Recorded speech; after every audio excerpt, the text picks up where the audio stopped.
Alright, give me a few minutes. I'm going to do a little bit of sharing here. Go to that one. Let's open up groups here.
Now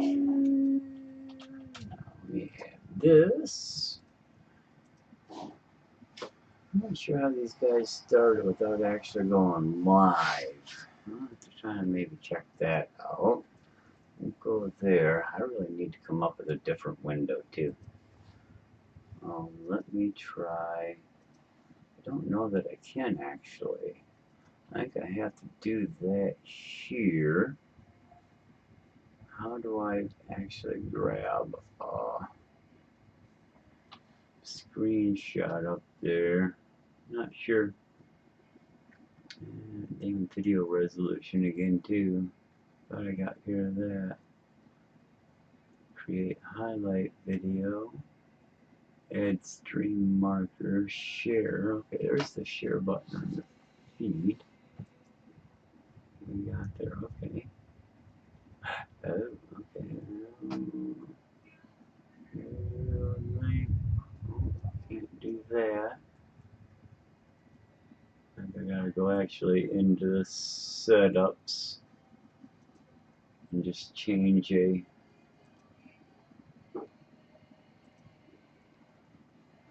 feature somewhere.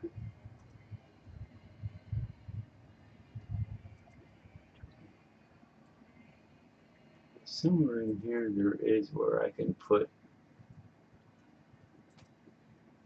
missions, community agreements. It's not there.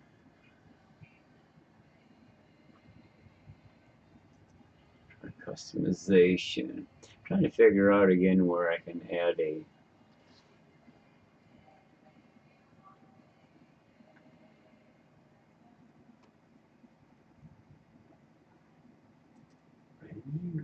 here we go. Change banner image.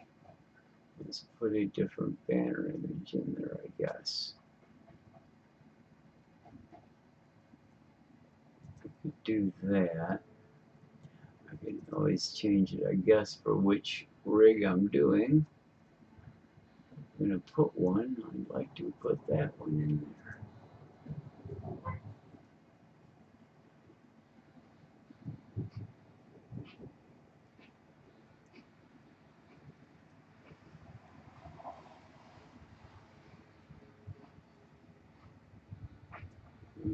Nice. I guess we can leave it at that for now. We'll see how that works. Probably won't make a change. Probably won't change a darn thing, so let me try again. Just was we doing that. So I got a new one now. Makes a new call. Nope, I'm gonna do the same one. Okay, that's fine. Oops. Get rid of that. Copy that post. Come over. Take a look at these ones real quick.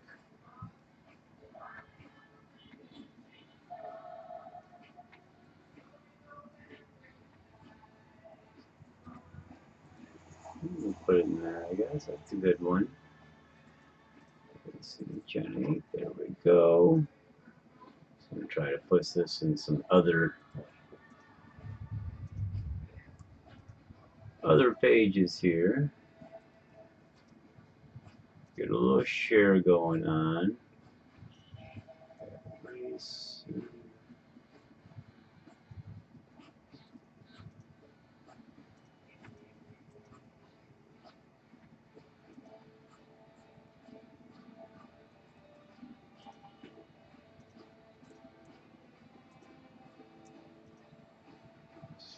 2.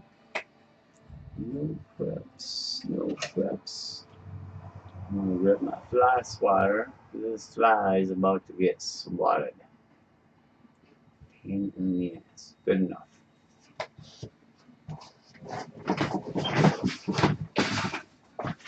You are away.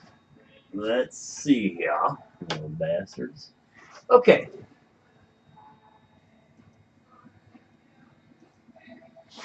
This question, it can stay just like it is.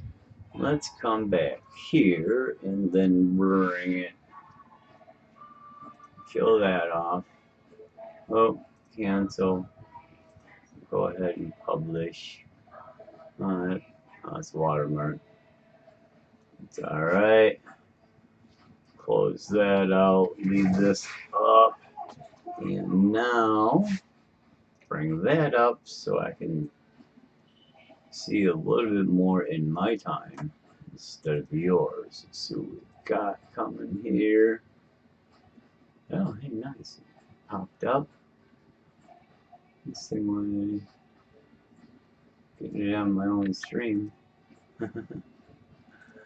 Alright. Notifications are going out. Good deal. Okay. We'll see what's going on. So anyways, as the title says, we're going to talk about the bump steer on the RedCat and the axle shift, and I've got my SSD rig to use one as comparison. I don't have another stock axial, which I wish I did. It would help a little bit. But what we got going on is a bit of confusion about these things, and I've seen it in a lot of videos over the last few months. So I figured I would throw in my 2 cents and hopefully clear up some of the problems that some of you guys are seeing with the front ends, your axle shifting a little bit, bump steer, how they're related, how they're different, and how, you know, they kind of interplay and don't interplay. They're kind of separate issues, and there's some things you can do and some things you can't do depending on the overall engineering of the setup. So that's what I'm going to go over.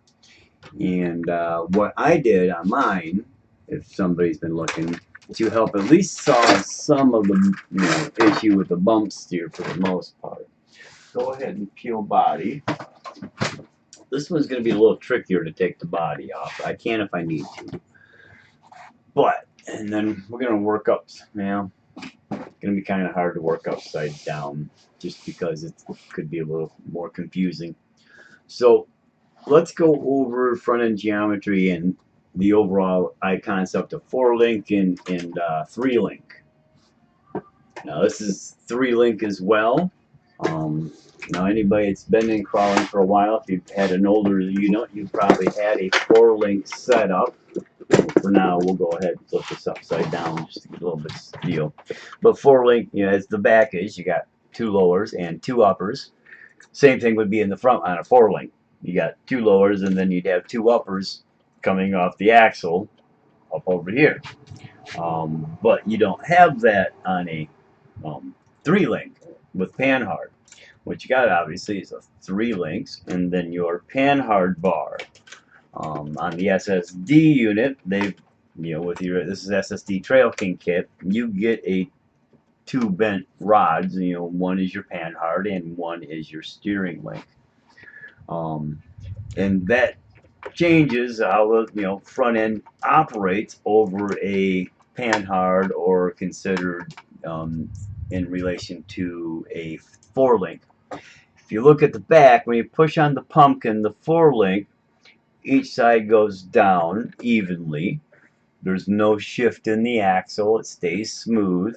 When you push one side, same thing. The axle just tips this side. The center stays pretty centered, and it just kind of tilts, and so you get a little shift there, but there's no shift in the axle. On a 3-link, and I'm showing you this one is, even though it's 3-link as opposed to a 4-link, because it's similar to this axon that's set up, but the geometries are different. Yes, dear. Okay. So you got your 3-link suspension up front with your panhard. Now, unlike the back, when you push on it, all 4 links are what stop the axle from doing this thing when it's rocking back and forth and moving through the suspension travel. It's not going to go side to side. With a panhard bar, that's not going to be the case, because in the back, if you took the shocks off, these 4 links would flop. On the front, if you remove the shock bottoms, it would flop, but this side, the side with the panhard bar attached to the axle, is only going to drop as far as the panhard bar is going to let it drop. The other side is going to drop as far as the two links allow it to drop. It's going to swing way out here, but this one's going to be kind of stuck here because this panhard bar, where the front would, or the back would flop right down. And that changes the entire geometry, because your front was the same as the back, then your front would operate that. There would be no panhard bar. You would have bump steer, potentially, depending on the geometry, but it would be greatly reduced as long as everything was straight, because with bump steer gets induced, especially in a 3-link panhard system, because of the relationship between the steering drag link and the panhard bar itself. This is where that comes into play on the ACT system. So on the SSD, when you push on the front, you can see actually it does shift, just like the RedCat. When you push down, there is about 1.5 millimeters shift in this axle. I'm going to see if we can find a good way to highlight that, and let me bring up this other thing, and we're going to, well, I don't know if I can. I think I'm already in there. Yeah, I'm already zoomed in as far as I can zoom in there. I don't know if I can zoom in anymore here. Let's see, can I group filters, transform? I can stretch it, fit it, flip it, scaling filter. I'm not really sure what I'm in there. Full projector, show transition high. No, doesn't look like I can do it. Well, let me try that one thing, cancel that. Maybe. This is, oh, it's the fade to black slider. I ain't gonna do it. I was hoping I can zoom in a little more, just to make it a little bit easier. What I could do, though, is come over here. So, and then I also want to bend it down a tad more. Now, over here, get this out of the way. I need to minimize you. You need to go away so I can at least see the chat if anybody's saying anything. If anybody's got any questions, go ahead and please ask. So, as we're looking at the front end of this SSD Trail King kit, let's see if we can figure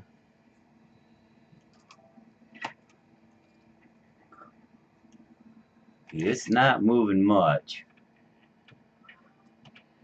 I'm trying to see if there's a reference point that we can get. Okay, possibly. Maybe if I get a little better angle here. If we can look. Go ahead and up.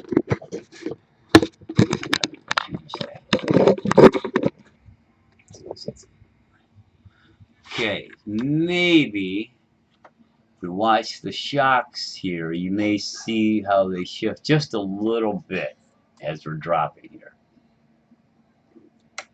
And it's actually shifting this way. You can't see that. Shifting this way over here.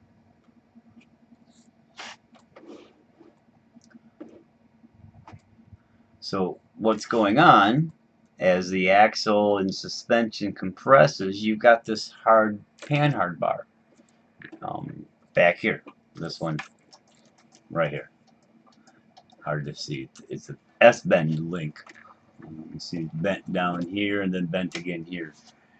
And that's a firm bar. It swivels, but it's firm. There's no give. And that's its purpose, is to stop this front axle from shifting side to side just willy-nilly. It's fixed position on the chassis and a fixed position on the axle with a solid bar between it, so it can't go back and forth. And as it compresses, as you can see, as it compresses down, it's going to push that axle this way. And that's because you've got two fixed points that shift with a hard bar between them. That's going to create a radius. And let me see if I've got something else possibly here. Well, yeah, I could probably do that.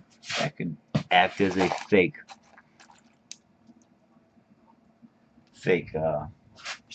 set point.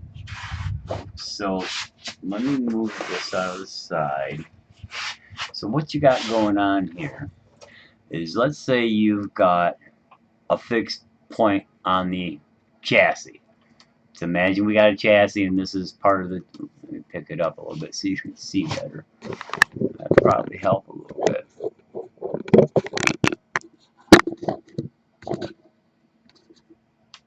So you got a chassis and this, panhard mount, we'll call it, is fixed on the chassis. And you've got a panhard bar mounted to it. So go like this. Your chassis rails along this way. You got a panhard bar, and let's imagine this is attached to your axle down here. As you watch, imagine this is attached to your axle, and this is fixed on the chassis, and of course the chassis rails from the camera towards me, and the axle is running this way. I don't have another axle laying around and I could show, but so you got your fixed points here. This bar stops that movement. It can't go side to side. That's the whole point. There's no side to side. That bar stops that. But what does happen is this is a bar moving on two fixed points. So no matter which point is stationary or which point is fixed, that's going to swing in an arc. If the bar is level, both fixed points are level with each other, which is optimal. That's the way it really should be on a 3-link panhard bar setup. Is both your mount points should be at equal height off the running surface, or equal height off the axle, at the least the plane of both axles. If you put a wood between the front axle and the back axle flat, this should be running level with that. And as it moves up or down, as you can see now, it's coming more towards this fixed point, and now it's moving away, and now it's coming towards it as it moves up, and now it's moving away, because that's moving in an arc. That's just the nature of the beast. So in a panhard system, if you had only your panhard bar hooked up to your axle and your chassis, and you held that axle level, as you move that axle, it would move just like this one in this arc. It's just gonna, that's how it's gonna go. It's gonna be over here, and now it's gonna be closer, and now it's farther away, and that's as far as the 2 points are gonna get. And any movement is gonna start arcing back towards that fixed point. In this case, it's gonna be on the chassis. So that's just the operation of a panhard. Where a 4-link, as I showed on the SSD here. Let me see if I can back that back out. I'll get a little bit less of that in there. Oh, hey, it actually showed. Oh, okay, I guess it only did the one. Just took it a minute. Let me bring this back up. So, in the SSD setup, of course, you're not even. You're 2 different points. There's mounts here, and this mounts down lower. So you're going to get some axle shift. They've eliminated some of that with this bent drag link. This bent drag link back here, that helps eliminate, because as that bend goes, that S starts kind of counteracting that a little bit because it's bent. So the points, why they are still pushing apart, it's not like a straight bar where it's going to be a full arc. It's still in there. It's still a shift. It's just more subtle. So it's harder to see than it is on the axe. But if you're really paying attention, you'll see this axle shifts to this side as it compresses. Now on this side, it doesn't. If you're on and this side compresses all the way, it doesn't shift at all. It's because both flex points of the panhard bar on the axle and on the chassis are remaining in the same position. So if your panhard axle mount is in full extension and your other axle side, the other side of the axle is moving, you're not going to get any axle shift except for what little bit comes with the radius of this axle twisting a tad. But if you hold the other side, you do get axle shift. See, now that's a good way. Watch this pumpkin. See, it drops. There's a little radius turn compared to this focus point on the shock here, but it just kind of drops a little bit. But watch this side.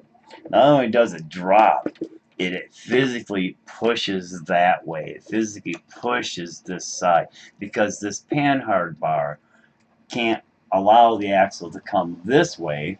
It's got to push it that way. So I hope that clears up panhard and axle shift. This is a cross-platform, so I'm kind of using the SSD because it's not just the axle that has the axle shift. It's not just the SSD, axle that has that. The SSD has it. The TRX4 has it.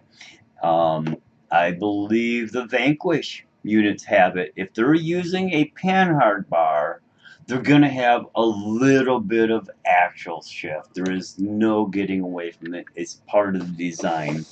As I showed with this little setup, is no matter what you do, these 2 points cannot come closer or farther apart. All they can do is rotate on that radius. And as long as they're rotating on that radius, they are not going to get closer or farther apart unless something fails and the length changes. So panhards are going to cause your axles to shift. How much depends on the geometry and design of the overall setup. That's what we're going to look at next, is what that entails. Now, as anybody knows, the stock axle has the straight panhard bar and the straight, slightly bent cross link. I have changed mine out to SSD setups. But for comparison's sake, now like I say, you see this, when this side compresses, that axle shifts the side, and that's going to happen. What we can do, and I can actually show you on this again, is, as I explained earlier, if your 2 mount points between your panhard are of equal height off the running surface, then if suspension moves up, it's going to shift a little bit towards the side of the fixed mount on the chassis. If it shifts down, same thing, it's going to fix a little bit towards the fixed side of the chassis. On the SSD, these links are about 20 millimeters apart in height difference from ride height. So that's not even, but it's at an angle, about like so. And then when it moves up, it kind of levels, and then when it moves down, it continues the arc. On the RedCat, on the other hand, even though it's got a single arced bent drag link, still doesn't change, but the mounting points are farther apart. Even though I believe it's the SSD. These might be Trio, but the shock mounts, I think these are SSD shock mounts. The SSD link mounts, SSD link mounts, which comes with the Panhard link, and a Bauhaus RC. Down here you can't really see it too well, but I got a Bauhaus RC Panhard relocation, which drops the Panhard link off the chassis another 5-8 millimeters. It could literally drop it another 10. You can literally drop down another 10 millimeters, but you would have to get a harder bend on, bigger bend on your drag link. So let's move the camera a little bit. On the RedCat, let's compress this suspension. If you look, kind of hard to see through there, but the mount of the drag link back here on the chassis and the mount of the drag link on the axle are just at full compression almost even. The axle is obviously, we'll call it on an eye bolt 8-9 millimeters off, but they're still not even. So the entire distance this axle moves through the suspension is pushed a little farther sideways, because when it's at full extension, like the SSD at full extension, these 2 points are farther apart. The fixed axle point of the Panhard and the fixed chassis point of the Panhard here are both farther apart, and it's on the arc in one direction. So you got the arc, instead of being at a lighter angle, is at a stiffer angle. Alright, that's your Panhard bar. And as your suspension moves, it only goes through that arc completely farther.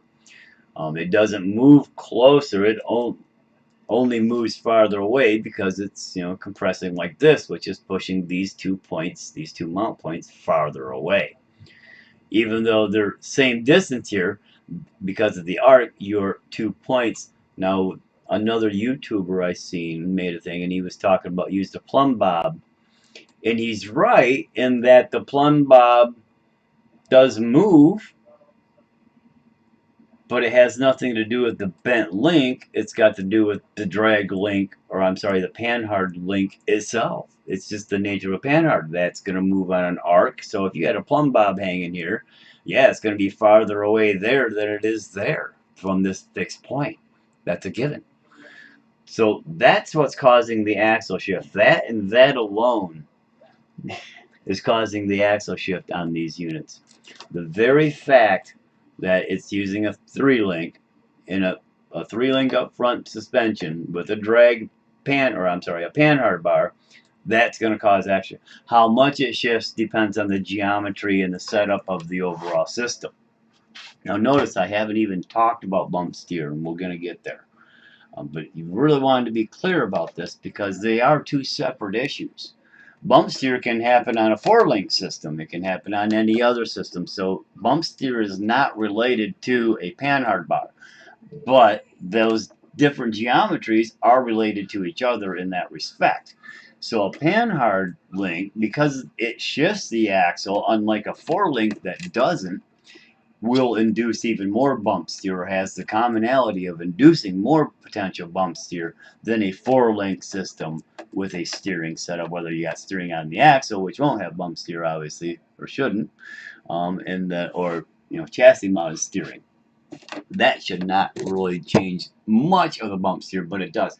But that on a 4-link suspension is going to be different geometry coming into play with each other than on a 3-link.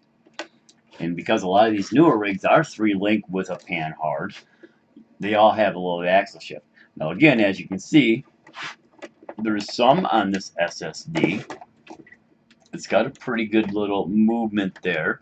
When you do both sides, it's not very much, but on the RedCat, it's significantly more. Even though it's, I've got God, I think I got more, feels like I got more suspension travel even though I've got basically longer, same length shocks. Now, I guess it's settling a little more, but yeah, as you can see, this thing shifts a lot more. Even when it goes down, it shifts a lot more. It's about 2.5 to 3 millimeters as opposed to 1 to 1.5 millimeters on the SSD.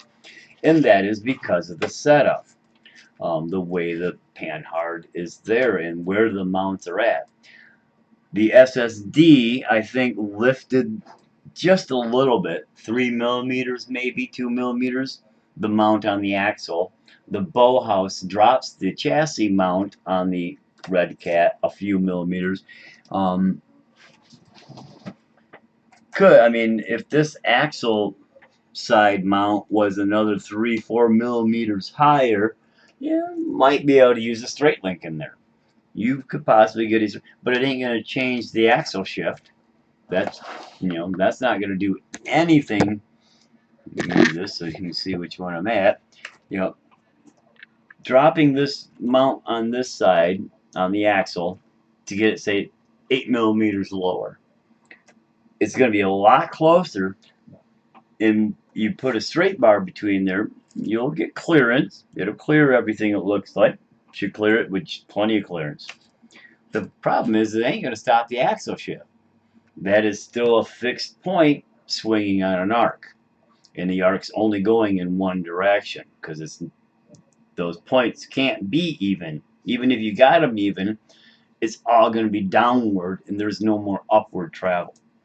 So the best you can do with a panhard is have, geometry of your entire setup, is have your panhard mount on your chassis, on your chassis side here. We'll use this, my fingers as chassis mount. And then on your axle side, have them mounted so they're even. So as you're setting at ride height, that is even. So when the suspension compresses, it moves a little bit inward. And when it evens back out, it moves a little bit outward. And then when it extends, it moves a little bit inward. And then unextends and goes back to ride height, moves a little bit back outward for that panhard. That's all you can do with panhard. It's going to move in that arc. Now, because this shifts a little bit more, the amount of that axle shift plays into the potential of bump steer. If you had a system with no bump steer in it, you had a 4-link and you converted to 3-link, and then you started moving it and you got bump steer, you're at, as you compress, your wheels are turning. You notice I don't get very much, not anymore on this thing. Same thing here. I mean, there's a little bit right there. You can see it just straighten out a smidge. So let me turn it here a little bit and watch. You see him. If I keep doing that, not much, but that wheel straightens out just a little bit compared to where it was turned. Okay, this side is going to stay the same place. Well, actually, it's moving on me. It's moving even more.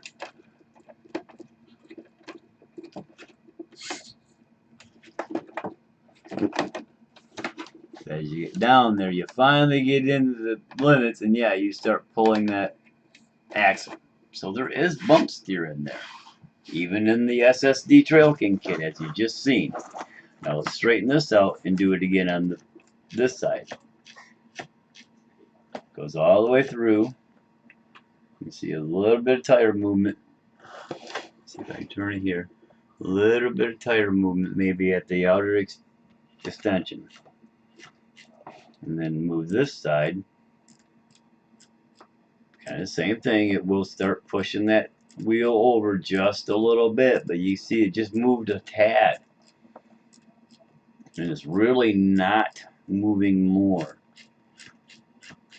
Straighten and bounce them out. Looks like I still have to do a little bit of tweaking on my end here to get my toe a little bit better. Still looks a little wide. I'll take that thing back out and put a thinner one in there, washer in there. Anywho, so you can see, because what I've done is in my case, I've got a Trio servo saver, but it's locked down, so there's no servo saver option. It's just a extended offset servo horn. Then I have the SSD bent cross link for the drag link. This is the and I use the SSD crosslink instead of the stock RedCat items. These three items, because the trio offset servo horn, Rude Dog makes one, I think Exotech makes one. They're like 10, 11 millimeter, 12 millimeter offsets from the top of the servo, so it pushes that horn lever higher, farther off the face of the servo. And of course, this is upside down, but this drops the servo horn. And then with the bent drag link, better aligns, as you can kind of see here, the angles of the steering drag link and the panhard, even from the straight one. Just getting that servo horn, a lot of people are using a low profile, and that's actually, I think, inducing more problems. So because I used this servo saver that I had, which I used it specifically because it had a dip in it. I didn't buy it for that. I bought it for my Rift, but I thought, well, hey, it's an offset. I can try it and see if it works, and it did. So with bump steer, let's go over the stock setup. If this is a straight servo, as like with this, as you moved it here, move it over here, Dad. Straighten this out just a smidge. I wish I can go. I could probably go back here a little bit and do a little bit better. So as you move this, you're gonna see those wheels, especially on the one side. We'll start moving a little bit because it will push that steering. And it's just turning and turning and turning on that one side. Push on this side, you don't really bring it back because the bump steer is only pushing it the one direction through the cycling of the suspension.